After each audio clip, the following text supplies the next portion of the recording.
কলকাতা টিভির খবরের জের কাজের বরাত পাওয়া ঠিকাদারি সংস্থাকে প্রশিক্ষণ জেলা পরিষদের। জলপাইগুড়ির গয়ের কাটায় সরকারি কাজে বেনিয়মের অভিযোগ উঠেছে। কলকাতা টিভিকে সাধুবাদ এলাকাবাসীর। এই খবর সম্প্রচারের পরেই নড়েচড়ে বসে প্রশাসন।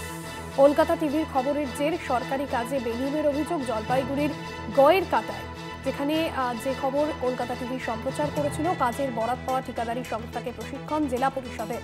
জলপাইগুড়ির গয়ের কাটায় সরকারি কাজে প্রথমে বেনিয়মের অভিযোগ উঠেছিল এবং সেই সময় খবর কলকাতা টিভি সম্প্রচার করে। কলকাতা টিভির খবর সম্প্রচারের পরেই প্রশাসনের তরফে ব্যবস্থা নেওয়া হয়। কলকাতা টিভিকে সাধুবাদ জানিয়েছেন এলাকাবাসী।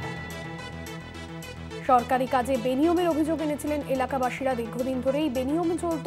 কলকাতা টিভিতে এই খবর সম্প্রচার হওয়ার পরেই এই বেনিয়মের বিরুদ্ধে ব্যবস্থা নেওয়া হয়। ঠিকাদারি সংস্থাকে প্রশিক্ষণ জেলা পরিষদের। জলপাইগুড়ির গয়ের কাটায় সরকারি কাজে বেনিয়মের অভিযোগ ওঠে। কলকাতা টিভিকে সাধুবাদ এলাকাবাসী।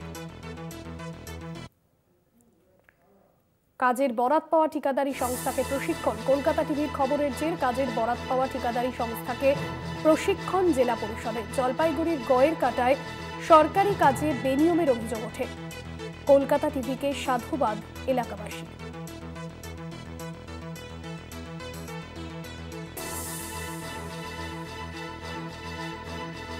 শুভজিৎ দেবনাথ রয়েছেন প্রতিনিধি ফোন লাইনে। শুভজিৎ, যে খবর সম্প্রচার করা হয়েছিল সেই সম্প্রচারের পর প্রশাসনের তরফে ব্যবস্থা নেওয়া হয়েছে এবং স্থানীয় মানুষজন তারা কি বলছেন, তারা কতটা খুশি?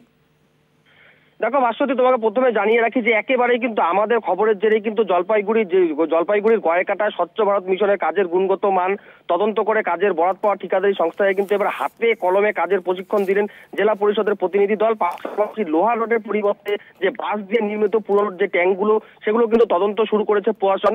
একেই বলে ঠেলার নাম বাবাজি। এইভাবেই কিন্তু তীব্র কটাক্ষ করছে ঘটনায় বিরোধী শিবির। জেলা প্রশাসনের এই পদক্ষেপে কিন্তু আপাতত খুশি সকলেই। কলকাতা টিভিকে সাধুবাদ জানিয়েছে এলাকাবাসী। দেখো, যেভাবে জেলা জুড়ে একের পর এক সরকারি কাজে বেনিয়ম, দুর্নীতি, কোথাও আবার নিম্নমানের কাজের অভিযোগ থাকা সত্ত্বেও ঠিকাদারি সংস্থার বিরুদ্ধে পদক্ষেপ না নেওয়ার একটা অভিযোগ উঠে গুরুতর। জেলা প্রশাসনের আধিকারিকদের বিরুদ্ধে নজরদারি নিয়ে প্রশ্ন তুলেন এলাকাবাসী থেকে শুরু করে রাজনৈতিক দলগুলি। তাতেই কিন্তু তীব্র অস্বস্তিতে পড়ে যায় রাজ্যের শাসক দল পরিচালিত জলপাইগুড়ি জেলা পরিষদ। কিভাবে কাজ করতে হবে এবারে কিন্তু আগে থেকেই হাতে কলমে ঠিকাদারি সংস্থার কর্মীদের প্রশিক্ষণ দিচ্ছে খোদ জেলা প্রশাসনের আধিকারিকরা।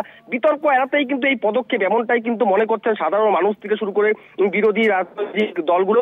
প্রসঙ্গে তোমাকে জানিয়ে রাখি, বিগত দিনে কিন্তু দেখা গিয়েছে যে ধূপগুড়ি মহকুমার সাকুয়াঝড় 1 নম্বর গ্রাম পঞ্চায়েতের এলাকায় বিভিন্ন জায়গায় কিন্তু এই লিপস্টিক ট্যাঙ্কের কাজ করতে গিয়ে নিম্নমানের ঢালাইয়ের কাজের গুণগত মানে লোহার রডের পরিবর্তে বাঁশের বাতার ব্যবহার করার কিন্তু একটা অভিযোগ ঘিরে ওঠে। তাকে ঘিরে কিন্তু তোলপাড় হয়ে যায় রাজনীতি। সেই খবর কিন্তু আমরাই প্রথম টানা সম্প্রচার করেছিলাম কলকাতা টিভির পর্দায়।